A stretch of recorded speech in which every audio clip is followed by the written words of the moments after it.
विश्वासघात। रमेश के घर में घुसते ही मीनाक्षी का मन अंदर से दरक गया। हालांकि रमेश उसका पति था, परंतु जब से मीनाक्षी को लगा कि उसके प्रति अपने कर्तव्यों और दायित्वों का पूर्ण रूपेण निर्वाह नहीं कर रहे हैं, तब से मीनाक्षी भी भर मुंह बात नहीं करती। रात्रि का समय आने के साथ ही भारी थकान व बदन का पोर पोर टूटने का नियमित जुमला सुनना पड़ता है। तब मीनाक्षी को ऐसा महसूस होता है कि कहीं दाल में जरूर कुछ काला है। जब वह पहली बार इस घर में आई थी, उसके प्रति एक नई उमंग उत्साह का दरिया था। वह उसमें डूबती उतरती, और जब उसके पिता विदाई कराकर अपने घर लेकर गए तो रमेश ने कहा था, मीनाक्षी, कैसे रह पाऊंगा मैं। इस पर मीनाक्षी ने कहा था, यही बात तो इधर भी है। जितनी तड़प तुम्हारे अंदर है उतना ही मेरे अंदर है, परंतु ये तो दुनियादारी है। थोड़े समय की बात है, माह 2 माह सरकने में कितना टाइम लगता है भला। मीनाक्षी की अपनत्व भरी बातों से रमेश को काफी सुकून मिला था। 2 महीने बाद जब मीनाक्षी इस घर में दूसरी बार आई थी, तो उसके प्रति रमेश ने कोई खास दिलचस्पी व रुचि नहीं दिखाई। न आने की खुशी की इजहार किया और न बिछड़ने की। गम की परछाइयां ही थी। दाम्पत्य जीवन सुखमय, खुशहाल व समृद्ध तभी होता है जब तन और मन दोनों तृप्त हो। आज उसे 15 दिन आए हुए हो गए हैं, परंतु एक दिन भी पति का सुख नसीब नहीं हुआ। क्या सोच रही हो मीनाक्षी? रमेश रटा रटाया वाक्य बोला। कुछ नहीं, वह रूखेपन से बोली। उसकी बातों में तनिक भी अपनत्व व स्नेह का भाव या रस नहीं था जो रमेश को आकृष्ट कर सके अपनी ओर, क्योंकि यह जुमला इन 15 दिनों में कई बार आजमा चुकी है, परंतु कभी भी संतोषजनक फल नहीं मिला। उसने दूसरा रुख अख्तियार कर लिया ताकि उसका पति कुरेदे और वह इतने दिनों का हिसाब मांगे। उदास हो? रमेश तनिक मुस्कुराते हुए बोला, मैं सब समझता हूँ मीनाक्षी, तुमको वह सुख नहीं मिल रहा है जो हर पत्नी अपने पति से अपेक्षा रखती है। रमेश के इतना कहते ही मीनाक्षी को जैसे छेड़ने का एक अवसर मिल गया। वह बोली, एक पर आश्रित रहते तब ना। मीनाक्षी, तुम होश में तो हो? रमेश को इतना कहते ही अब की बार मीनाक्षी के सब्र का पैमाना सीमाओं के बांध तोड़कर बाहर आ गया। तुम मर्द मानुष एक ही थाली के चट्टे बट्टे हो। रमेश भौचक्का हो टुकुर टुकुर मीनाक्षी का चेहरा देखने लगा था। काफी क्षण के पश्चात बोला, तुम सरासर लांछन लगा रही हो मुझ पर। हकीकत को लांछन में क्यों बदल रहे हो? मीनाक्षी का तेवर उत्तेजित होकर तीखेपन में बदल गया। आधी रात गुजरने के बाद घर आते हो, कहाँ रहते हो? इतनी रात तक कौन सोत है वह? अभी मीनाक्षी कुछ और कहती, इसके पहले ही रमेश का हाथ हवा में लहराया और झटके के साथ, तड़ाक के साथ मीनाक्षी के गाल पर पड़कर वापस लौट आया। मीनाक्षी इस स्थिति के लिए तैयार नहीं थी। थप्पड़ लगते ही वह धड़ाम से जमीन पर गिर पड़ी। ना समझ कहीं की, रमेश गुर्राया। बस सिर्फ अपना ही देखती हो, दूसरों के ऊपर क्या बीत रही है इसका तनिक भी गम नहीं तुमको? तुम ये पूछती आखिर मुझसे उपेक्षितों की तरह क्यों पेश आ रहे हो? क्या कारण है? तो मैं मानता कि भीतर से जितना मैं दुखी हूँ उतना तुम भी दुखी हो, पर इंसान को गलत रास्ते की अधिक सूझती है। मीनाक्षी तब तक उठकर सहमी सिकुड़ी खड़ी हो गई थी।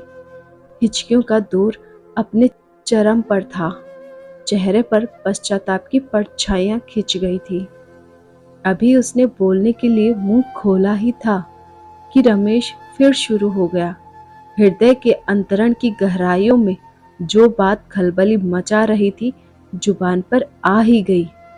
इतना कह रमेश वापस जाने के लिए मुड़ा ही था कि लालटेन की मध्यम रोशनी में फर्श पर खून का धब्बा देख सहम गया। उसने नजरें उठाकर मीनाक्षी को देखा। सर फटा देखकर पूर्व की बातें भूल उसने उसके जख्मों पर हाथ रख दिया। मीनाक्षी खामोश तब तक पूर्ण रूपेण होश में आ गई थी। उसने अपनी जेब से रुमाल निकालकर मीनाक्षी के सर पर बांध दिया और दराज से मरहम ले आने दूसरे कमरे की ओर दौड़ा। मरहम लेकर आते ही उसने जख्म पर से रुमाल हटाकर मरहम लगा दिया। मीनाक्षी खामोश दृष्टि से रमेश के चेहरे को निरंतर पढ़ती रही। वह मन ही मन सोचने लगी, क्या उसका पति उसे छोड़कर किसी दूसरे के साथ रंगरलिया मना सकता है? जख्म को सहला रहे हाथों में कितना प्यार, अपनत्व व स्नेह भरा था।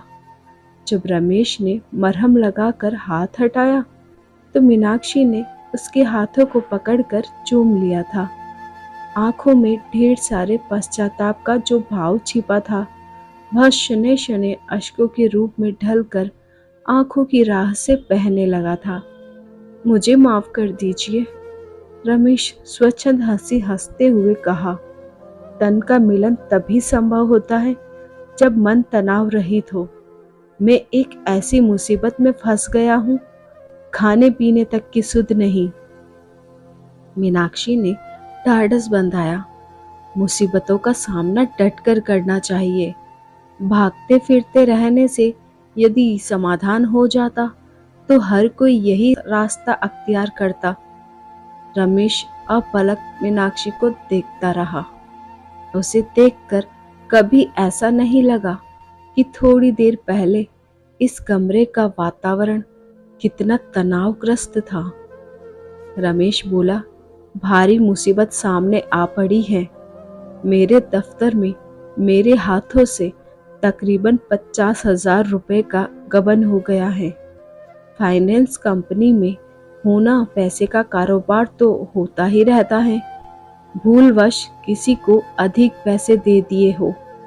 तब मीनाक्षी ने बात आगे बढ़ाई। मेरे पास अब कोई फंड भी नहीं। सारे फंड व बैंक में जमा रुपए बहन की शादी में स्वाहा हो गया और यहाँ 50,000 की बात है। पास में 10 रुपए भी नहीं, तो मैं बाबूजी से 50,000 ले लूं?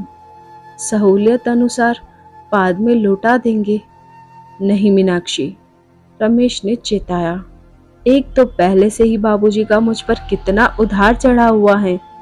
जुबान कैसे खोलोगी तुम उनके पास?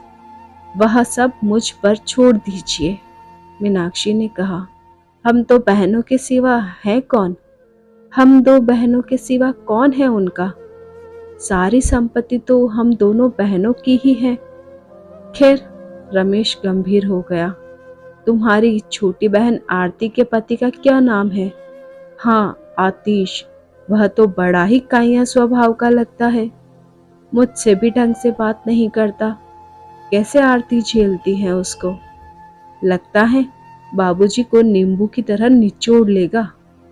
अभी एक सप्ताह पहले दुकान खोलने के बहाने बाबूजी से कुछ पैसे उधार ले गया है, जबकि उसको दुकान वगैरह कुछ खोलना नहीं है। झूठ से तो मुझे खासी नफरत है। मीनाक्षी तमतमा गई।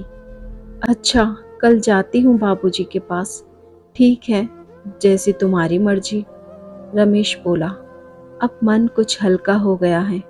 रात काफी बीत चुकी है। चलो 2-4 कोर खा लेते हैं। वैसे मेरी तो तनिक भी खाने की इच्छा नहीं थी, परंतु तुम्हारी बातों से मुझे काफी हिम्मत बंधी है और दिल को चैन व सुकून नसीब हुआ है। सच मीनाक्षी, ऐसी पत्नी किस्मत वालों को ही नसीब होती है। दत्त, इतना कह मीनाक्षी मुस्कुराती हुई दुगने उत्साह से रसोई में समा गई थी। खाना खाकर सोते वक्त तक रात्रि के 12 बज गए थे। आज रमेश भरपूर नींद सोया। मीनाक्षी भी आज 15 दिनों से तनावग्रस्त थी। और उसका प्रतिफल ज्वालामुखी के रूप में उसके सीने में उबल रहा था। धुआं रहित आग अंदर ही अंदर सुलग रही थी। उसकी तपसी आज शांत हो गई थी और वह दोनों एक दूसरे की बाहों में समाये चैन की नींद सो रहे थे। सुबह होते ही रमेश का बदन बुखार से गर्म तवे की तरह दहक रहा था। दर्द से बदन का पोर पोर टूट रहा था। मीनाक्षी रसोई के कार्यों से निवृत्त होकर रमेश के पास आ गई थी। माथे पर हाथ रखा, बुखार था। वह समय न गंवाते हुए चौमुहाने पर डॉक्टर लाल के चेम्बर की ओर मुड़ गई। इधर रमेश बिस्तर से उठकर तरात से बुखार की दवा निकाली और पानी के साथ घटक कर वापस बिस्तर पर आ गया। घंटे भर के उपरांत रमेश का बुखार उड़न-छू हो गया था। उसने कमरे से निकलकर पड़ोस के घर से अपने दोस्तों को फोन करके बुला लिया था।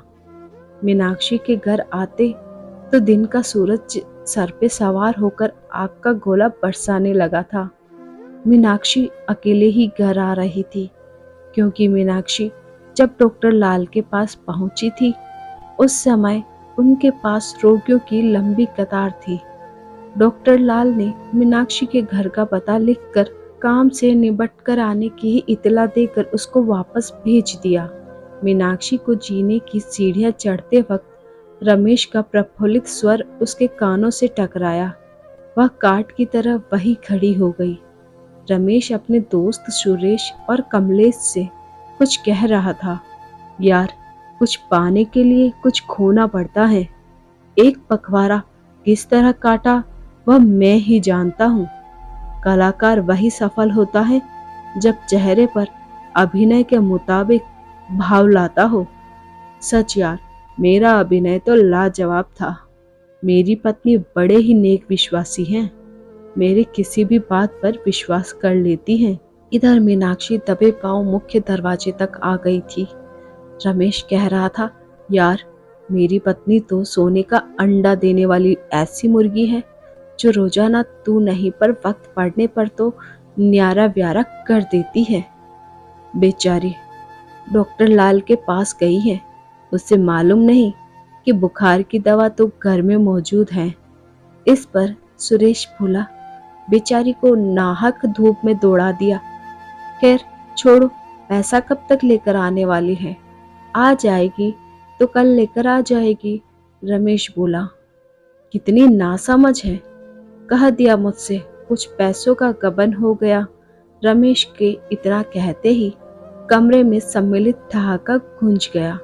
मीनाक्षी कुछ जवाब तलब किए बिना वापस मुड़ गई थी, क्योंकि उस समय वह कोई ठोस निर्णय लेने की स्थिति में नहीं थी, क्योंकि उसके विश्वास पर कोई और नहीं, स्वयं उसके पति ने घात किया है।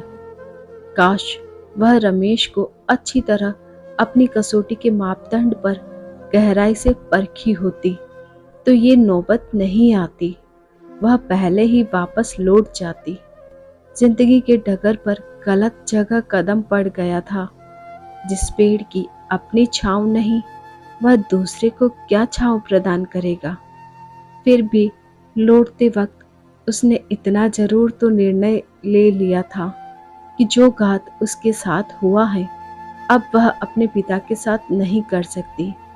मीनाक्षी को गए काफी वक्त हो गया था, इसलिए रमेश व उसके साथी कमरे से जैसे ही बाहर निकले, सामने के लेटर बॉक्स पर मीनाक्षी के हाथों लिखा ताजा मरीन पर्चा देख रमेश के हाथ पांव फूल गए। रमेश ने जिस कुल्हाड़ी से वार किया था उस वार से वह खुद घायल हो गया था। जिस विश्वास पर आघात हुआ हो, अब जिंदगी का बाकी रास्ता काटना मुश्किल लग रहा था मीनाक्षी को। उसका लौटना असंभव नहीं, नामुमकिन भी था। धन्यवाद दोस्तों। आई होप आपको हमारी ये कहानी अच्छी लगी है तो हमारे चैनल को लाइक, शेयर और सब्सक्राइब कीजिए और बेल आइकन को प्रेस कीजिए ताकि न्यू स्टोरी की नोटिफिकेशन